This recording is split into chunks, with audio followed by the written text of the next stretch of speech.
আপনাকে যে যা বলে যেমন বলে শান্তি পাই, আপনি তাকে তেমন বলতে দিয়েন। তার বলাটা শুনে মুখ গুমরা করবেন না, হাসবেন, শুধু হাসবেন। যদি জিজ্ঞেস করে আমি তোরে বকলাম, বকা দিলাম, মন্দ বললাম, তুই হাসলি কেন, আপনি শুধু এতটুকু বলবেন, এই অশান্তিময় পৃথিবীতে কেউ কারো শান্তি এনে দিতে পারে না।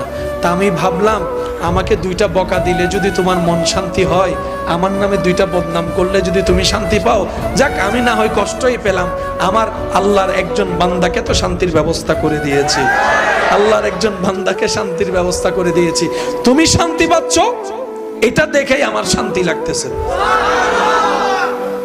মনে থাকবে ইনশাআল্লাহ। একটু কঠিন, কিন্তু বিশ্বাস করেন উত্তর দেওয়ার চাইতে বড় মজা হচ্ছে চুপ করে থাকা। প্রতিশোধ নেওয়ার চাইতে বড় মজা হচ্ছে ক্ষমা করে দেওয়া। একবার করে দেখেন, শয়তান করতে দিবে না, এটা সত্য। কারণ এগুলা করলে তো আপনি রহমত পাবেন। শয়তান তো এটা চায় না। শয়তান চায় কি জানেন?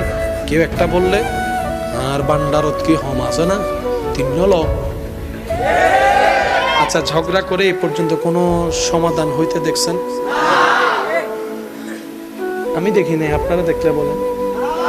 মারামারি হয়ে কোনো সমাধান? কিন্তু নীরবতার মধ্যে যে উত্তর লুকাই আছে, বান্দা যখন উত্তর দেয় আল্লাহ তখন সেটা উত্তর দেয় না। আর বান্দা যখন রবের হুকুমের অপেক্ষা করে ধৈর্য ধরে চুপ করে থাকে, আল্লাহ সময় মতো ফেরেশতা দিয়ে উত্তর দিয়ে দেয়।